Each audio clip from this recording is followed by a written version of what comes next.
In this video, I have 8 real punishments that were used throughout history, with some still employed today. Some were meant to be execution methods, while others were a form of torture that often resulted in death anyhow. Every one of these would induce the worst pain of your life, but only one has been deemed the worst punishment in history. My content may be upsetting to some. Viewer discretion advised.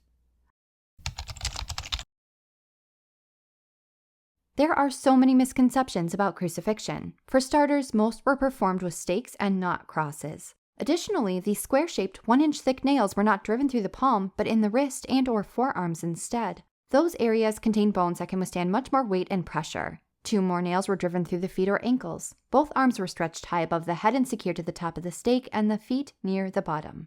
First of all, the top nails will likely sever the median nerve in your wrist, which will not only cause tiny explosions and ripples of electrical-like pain, but it can also cause paralysis in the hands. This sensation will be competing with the penetrating injuries to your bone, which might feel hot like it's actively burning, alongside a pounding, stabbing sensation that will begin within and shoot outward. It will be unrelenting. Simultaneously, every muscle in your body will take turns spasming until you are one giant Charlie horse. This will accelerate if you are baking in the hot sun. You are suffering blood loss after all, which will bring you to a shriveled up, dried out, dehydrated state quicker. Sometimes the leg bones were battered and shattered beforehand, which would leave you no choice but to bear all of your weight on your arms and wrists. In this case, your arms will gradually drag out of their sockets, sometimes lengthening by inches. Of course, there is obvious unimaginable suffering, but how would death occur, you wonder? It would likely be from asphyxiation. You see, the position that the body is forced in causes the ribcage to lift up and become fixed. Depending on how bad it is, you might not ever be able to expand your lungs fully. Even if you can sneak tiny, shallow breaths, it wouldn't be enough long term and would grow more and more painful. You are also losing blood volume, which can actually give asphyxiation a little boost, speeding it up. Death can arrive in hours and rarely days.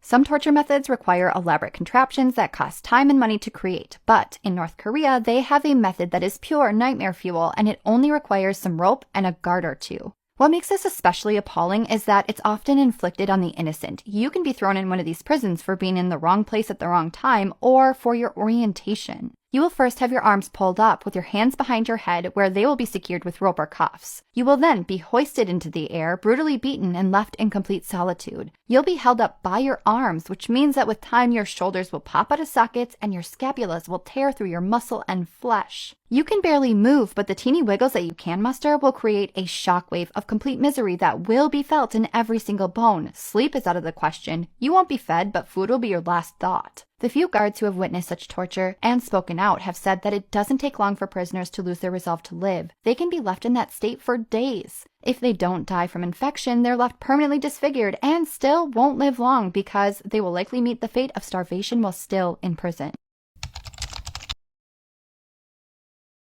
These torture devices came in several forms, and all were pretty simple contraptions that packed such a punch of pain that victims usually passed out. They weren't meant to cause death, but they often did anyhow. The Spanish boot was a very tight iron casing, specifically fitted around each of the victim's lower legs. One version was outfitted with razor-sharp teeth and nails that would immediately drive right through the flesh and into the muscle, but that was just the start. The person was grilled for intel, and if they refused, each nail was hammered with enough force to split right into the bone. After a few failed questions, the room would echo out with this sound, indicating that the bone had finally had enough and shattered. The foot press was equally horrifying, and the name says it all. The foot of the victim was wedged between tight, thick iron plates. Just this process alone began cutting off blood flow to the flesh. It would tingle and throb, which was only the preamble. This device was outfitted with a crank vise, and with each labored crank, it would squeeze tighter. First, surface blood vessels would pop, then the vulnerable bones in the toes would begin to snap. Soon the cells would become ischemic, dying from lack of blood flow. Finally, the whole structure of the foot would shatter and blood vessels would blow like a water balloon dropped from the roof. Think of it as an archaic hydraulic press. Victims did often die long, miserable deaths from crush syndrome, which was of course unknown at the time.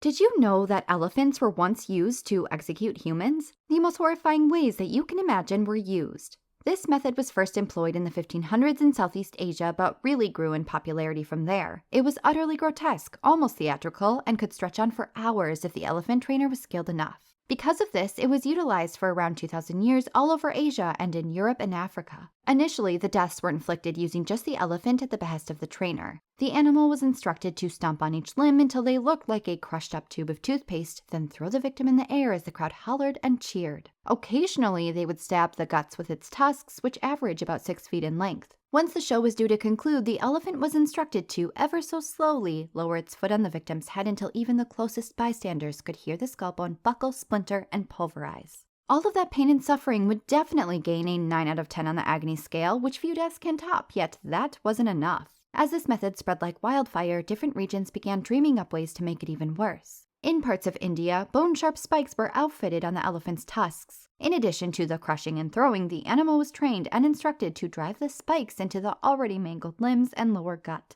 After the repeated assaults, the animal was given the cue to drag the condemned, often along jagged rocky grounds. The disturbing show was only seen as successful if the victim survived all of the horror up until the head was smashed and ground up. If a premature death by blood loss occurred, the trainer was no longer believed to be skilled or experienced.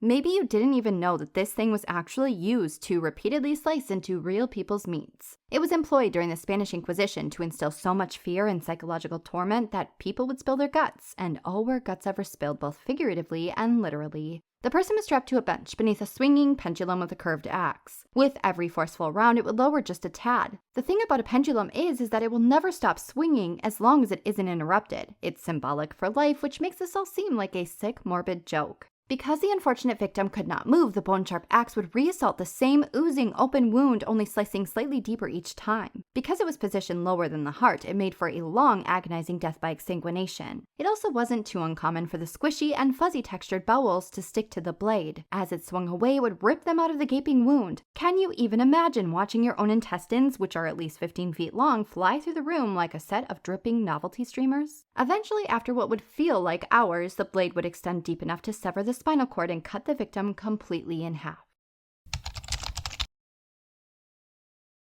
You've been captured and a hood is placed over your head. Several men pick you up and place you lying down on the cool, damp earth. You are bound and simply cannot move, and you feel several somethings poking into your back. At first, you can easily disregard the very slight pinching of your flesh, but as the figurative clock ticks, that pinching transforms into a nauseatingly hot, pulsating. You no longer hear even a stir, which makes it impossible to guess what is happening. It's as if several swords are slowly penetrating your flesh, filleting your meats, and perforating your organs, yet not one person appears to be around any longer. Eventually, you hear internal crunches and crumbles as your rib bones buckle. You shiver violently, sending your hot, spewing blood trickling down your sides.